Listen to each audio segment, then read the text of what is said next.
بھلا آپ بتائیے کہ وہ تبلیغی جماعت جو امت کا درد لیے، امت کی اصلاح کی فکر میں، خود اپنی اصلاح کی فکر میں،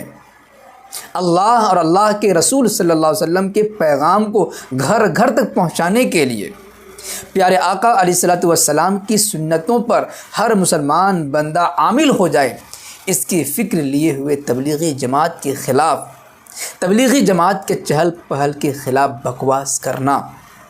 کیا ان کے ذہنی مریض ہونے کی علامت نہیں ہے؟ ذہنی مریض کون ہے یہ ابھی پتہ چل جائے گا۔ پہلے امتیاز پناہوی آپ یہ بتائیں کہ ان تکلیفی جماعت میں نکلنے والے جاہلوں کو، جس کو خود دین و شریعت کا صحیح علم نہ ہو، جو بقول آپ کے بھی اپنی اصلاح کے لیے تکلیفی جماعت میں جاتے ہیں، ایسے جاہلوں کو دوسرے لوگوں کی اصلاح کی ذمہ داری کس نے دی؟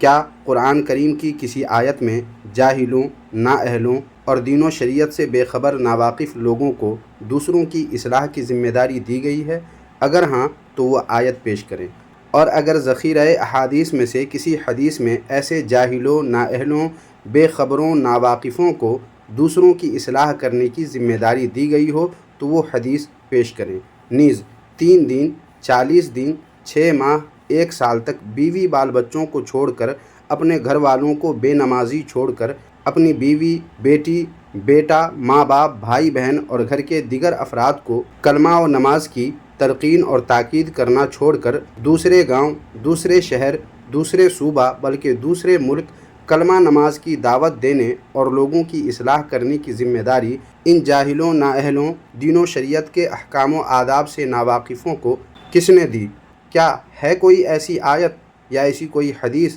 اگر ہاں تو وہ پیش کریں۔ مگر امتیاز پناہوی دیوبندی، یہ آپ کیا دیوبندی تکلیفی ذریت زندہ مردہ سب مل کر بھی ایسی کوئی آیت، ایسی کوئی حدیث قیامت تک پیش نہیں کر سکتی جس میں اپنے گھر والے مرد و عورت، بوڑھے، بچے، جوان وغیرہ کو کلمہ نماز کی تلقین و تاکید کرنا چھوڑ کر، ان کو بے نمازی اور شریعت کی خلاف ورزی کرتے ہوئے چھوڑ کر دوسروں کی اصلاح کی ذمہ داری جاہلوں، نااہلوں اور دین و شریعت سے بے خبر لوگوں کو دی گئی ہو؟ لیکن میں آپ کو آپ کے گھر کی کتاب سے حوالہ پیش کروں گا جس سے واضح ہو جائے گا کہ ایسے جاہلوں کو، ایسے عام لوگوں کو یہ ذمہ داری ہرگز بھی نہیں دی گئی ہے۔ سامعین و ناظرین، واضح رہے کہ تکلیفی جماعت میں نکلنا، نکلوانا، گلی گلی، نگر نگر، شہر شہر، چینٹیوں کی طرح لائن لگا کر گھومنا، ان سب کے پیچھے کا مقصد دراصل کلمہ نماز کے نام پر صرف اور صرف دیوبندیت کی تعداد بڑھانا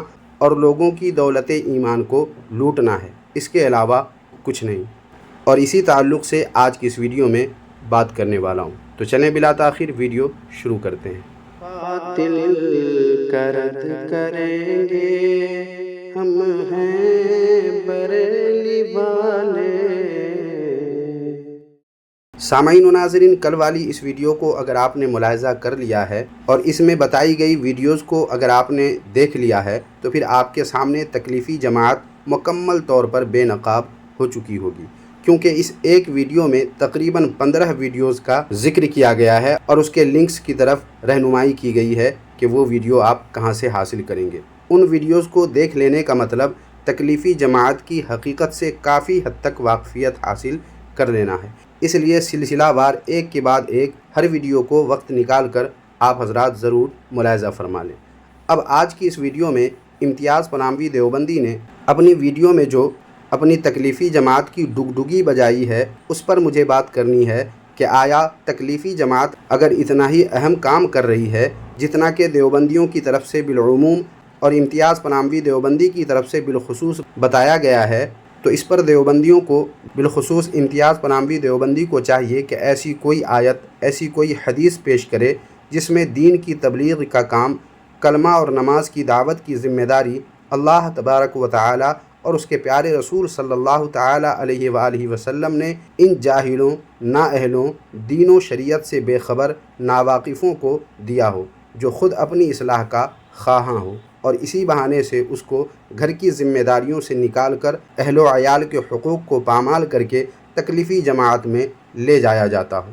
حالانکہ سامعین و ناظرین، سچ یہ ہے کہ تکلیفی جماعت والوں کی حالت بالکل ایسی ہی ہے جیسے بیگانے کی شادی میں امتیاز دیوانہ، یہ محاورہ ہے کیونکہ وارث انبیاء تو علماء کرام کو کہا گیا ہے۔ یہ جوہلا کدھر سے مینڈک بن کر اچھل کود کرنے لگے بیگانے کی شادی میں امتیاز دیوانہ بن کر۔ اس کے علاوہ سامعین و ناظرین دیکھیں دیوبندیوں کے گھر ہی کی یہ کتاب جس کا نام ہے انکشاف حقیقت۔ اس کتاب کے صفحہ نمبر 84 پر دیکھیں، اس کے عنوان میں ہے مومن اپنے آپ کو ذلیل نہ کرے، اور نیچے لکھا ہے کہ حدیث شریف میں آتا ہے لا ينبغی للمؤمن ان یذل نفسہ، یعنی مومن کو مناسب نہیں کہ اپنے نفس کو ذلیل کرے۔ صحابہ کرام نے پوچھا یا رسول اللہ، مومن اپنے آپ کو کس طرح ذلیل کرتا ہے؟ آپ صلی اللہ علیہ وآلہ وسلم نے فرمایا یتحمل من البلاء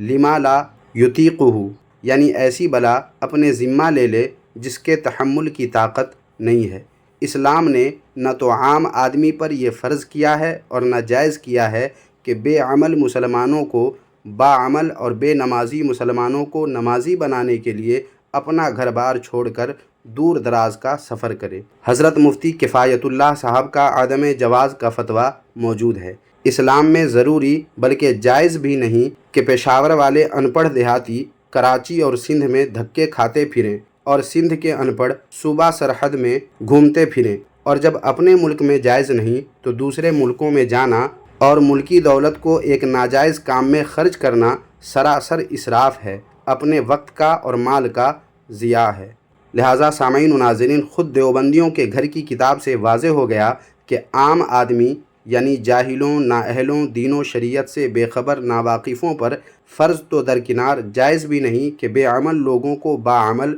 اور بے نمازی کو نمازی بنانے کے لیے اپنا گھر بار چھوڑ کر دور دراز کا سفر کرے۔ اسلام میں ضروری بلکہ جائز بھی نہیں ہے کہ کوئی ایک جگہ کے ان پڑھ دیہاتی دوسری جگہ جا کر دھکے کھاتے پھریں اور وہاں کے ان پڑھ گنوار کہیں اور جا کر گھومتے پھریں، اور یہ کام جب اپنے ملک میں جائز نہیں تو دوسرے ملک میں جانا ایک ناجائز کام بلکہ سراسر اسراف اور مال اور وقت کو برباد کرنا ہے، جیسا کہ دیوبندیوں کے گھر کی کتاب میں لکھا ہوا آپ نے پڑھ لیا ہے۔ لہٰذا سامعین، جو لوگ اس تکلیفی جماعت کو اچھی جماعت سمجھنے کی غلطی کرتے آ رہے ہیں ان تک آج کی یہ ویڈیو آپ ضرور پہنچا دیں تاکہ ان کو پتہ چلے کہ تکلیفی جماعت کوئی دین کا کام یا کلمہ نماز کی دعوت کا کام ہرگز نہیں کرتی، بلکہ اس جماعت کے ذریعے ایک نئی قوم پیدا کرنا یہی دیوبندیوں کا مقصد ہے۔ یقین نہیں تو دیکھیں یہ کتاب جس کا نام ہے دینی دعوت۔ اس کتاب کے صفحہ نمبر 234 پر ایک ایسی بات کہی گئی ہے جس سے ہر بھولے بھالے سیدھے سادے شخص کی آنکھیں کھلی کی کھلی رہ جاتی ہیں۔ جی ہاں، دیکھیں یہاں لکھا ہوا ہے کہ ایک مرتبہ اپنے عزیز مولوی ظہیر الحسن صاحب سے فرمایا، کون فرمایا؟ وہی جس نے تبلیغی جماعت کی بنیاد رکھی ہے۔ اس نے مولوی ظہیر الحسن صاحب سے، جو ایک وسیع النظر عالم ہیں، ان سے کہا کہ ظہیر الحسن، میرا مدعا کوئی پاتا نہیں، لوگ سمجھتے ہیں کہ یہ تحریک صلاۃ ہے، میں قسم سے کہتا ہوں کہ یہ ہرگز تحریک صلاۃ نہیں۔ ایک روز بڑی حسرت سے فرمایا کہ میاں ظہیر الحسن، ایک نئی قوم پیدا کرنی ہے۔ سامعین، آپ سنی ہو خواہ دیوبندی، کیا آپ کی آنکھیں کھولنے کے لیے بس اتنا ہی کافی نہیں ہے کہ یہ تحریک یعنی تبلیغی جماعت جسے لوگ تحریک صلاۃ سمجھتے ہیں وہ ان کی غلطی ہے، کیونکہ جس نے اس تحریک کی بنیاد رکھی اسی الیاس دیوبندی نے قسم کھا کر کہا کہ میں قسم سے کہتا ہوں کہ یہ ہرگز تحریک صلاۃ نہیں، یعنی نماز اور کلمہ کی جو دعوت دیتے ہیں اور جس کا حوالہ دیوبندی دیتے ہیں کہ یہ تو نماز کی دعوت دیتے ہیں، تو اس جماعت کو قائم کرنے والا، اس جماعت کی بنیاد رکھنے والا الیاس دیوبندی خود کہتا ہے قسم کھا کر کے کہ ہرگز بھی یہ تحریک صلاۃ نہیں بلکہ ایک نئی قوم پیدا کرنی ہے۔ اسی کی کوشش ہے، اسی نئی قوم کا نام سامعین و ناظرین دیوبندی تکلیفی جماعت ہے۔ لہٰذا سامعین و ناظرین، اس ویڈیو میں بس اتنا ہی۔ اب آپ حضرات اس ویڈیو کو اتنا شیئر کریں کہ ہر شخص کے موبائل میں یہ ویڈیو پہنچ کر لوگوں کی آنکھیں کھولنے کا کام کرے اور آپ کو بھی لوگوں کے ایمان کی حفاظت کا سامان کرنے کا اجر و ثواب ملے۔ اس لیے آپ تمامی حضرات لازمی طور پر اس ویڈیو کو زیادہ سے زیادہ لوگوں تک پہنچانے میں ہماری مدد کریں۔ شکریہ، جزاک اللہ خیرہ۔